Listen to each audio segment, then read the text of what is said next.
In previous videos, we've covered every analog Juno that Roland ever produced. Today, we're picking up that thread and talking about the first digital Junos Roland released many years later. Let's talk about it.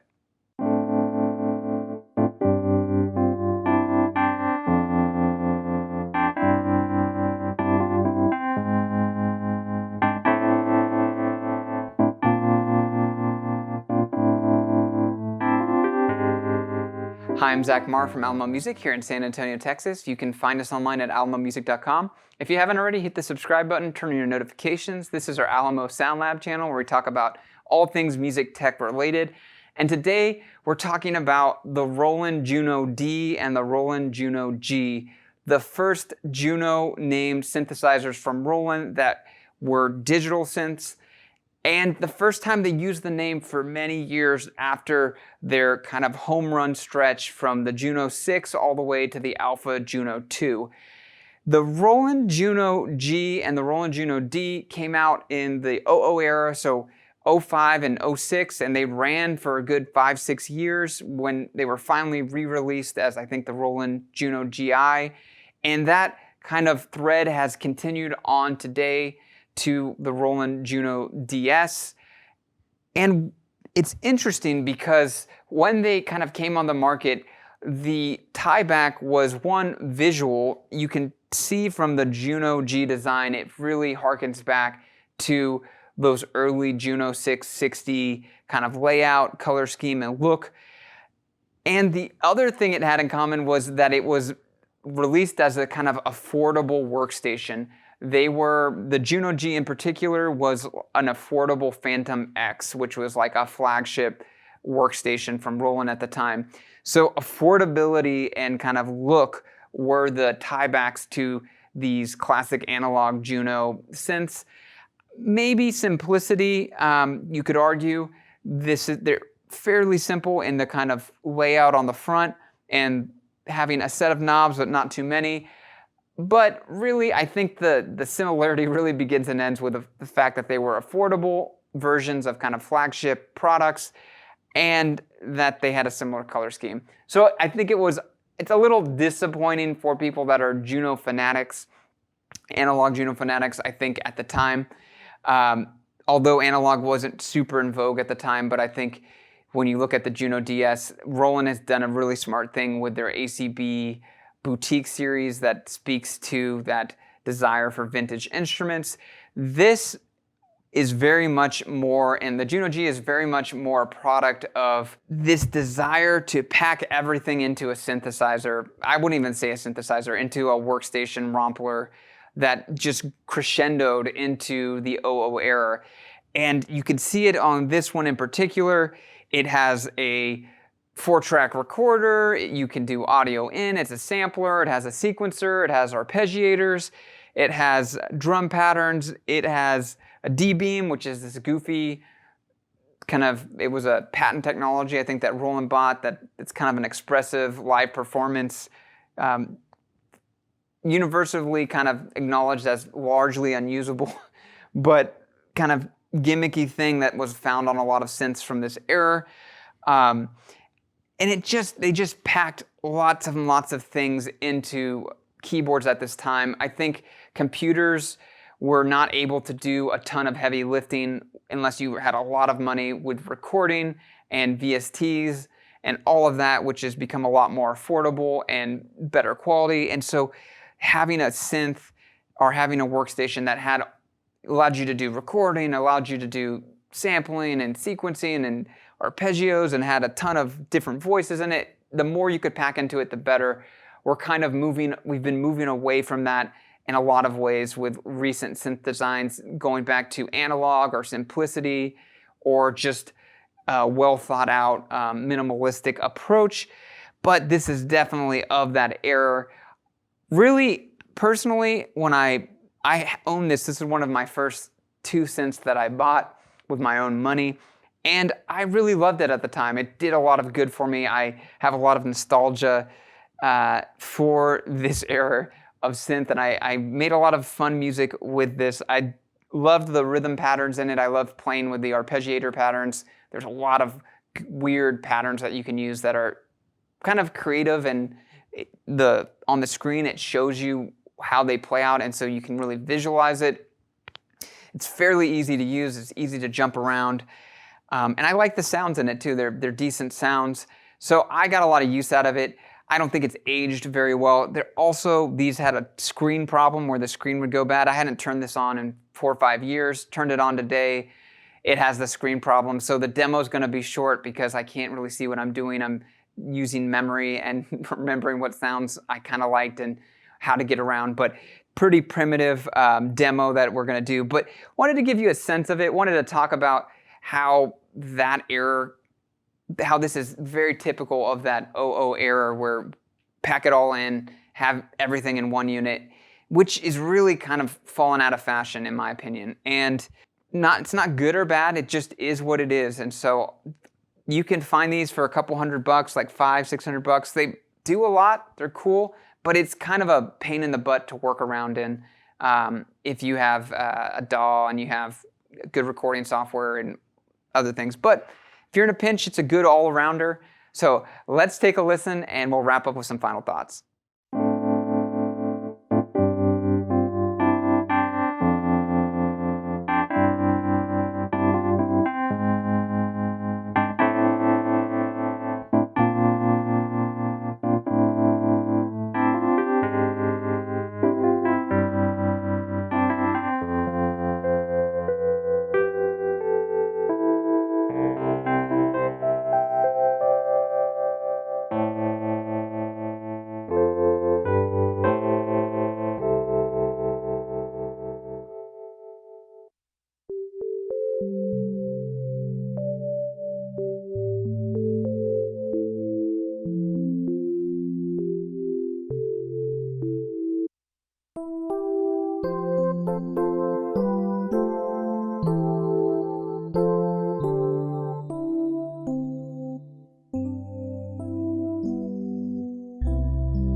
So there you have it, the Juno-G. The Juno-D, I should mention, came out before it, but it was like a year before it, and it was way more primitive. It was performance-oriented. There's an RS9 from earlier that was like a performance synthesizer that Roland released, I think, in the late 90s, and it was more in line with that. This was more a budget version of their workstation, like I said, the Phantom X, and it's comparable to like the Korg Triton and LE and the Yamaha MO6, I believe. So definitely an 00 era synth, very much not in fashion right now. You can pick these up inexpensively. Maybe they'll be vintage one day, but personally just wanted to review this because there's not a ton of content about it, and it's fun to talk about this era of time with workstations and synthesizers where the full kind of VST recording software, just accessibility wasn't where it is today. So you had to use products like the Juno-G or like the BR1600 from that era, these multi-track recorder, digital recorders, which were, you could do everything all in one boxes, but those have fallen off a cliff in terms of popularity and usage. And yeah, it was just an era of where you pack it all into any piece of technology, pack as many features and make it a sampler, make it a sequencer, make it a drum machine, make it a synthesizer. And you found this in all the products at that time. So yeah, not really is it worth it video? I don't know. I mean, for a couple $100, I don't know if it's worth it. You could get a new Juno DS or a ton of other products that does a lot of what this does, and there's nothing super unique about the sound. It does have a sound of a certain era, which I find somewhat nostalgic, but I always, even when I recorded with these, would use a keyboard amplifier, and I would mic the keyboard amplifier and run a direct in and mix those two because I didn't like the way it sounded recording direct in. Just was a little harsh for my ears. So that's it. Would love to hear your thoughts. Did you own a Juno-G? What other interesting facts about digital Rolands from the 00 era are there? I'd love to hear your comments and other thoughts below. Again, if you hadn't hit subscribe already, please do if you want to see more content. And if you want to talk more, come find us at almamusic.com. Thank you for watching.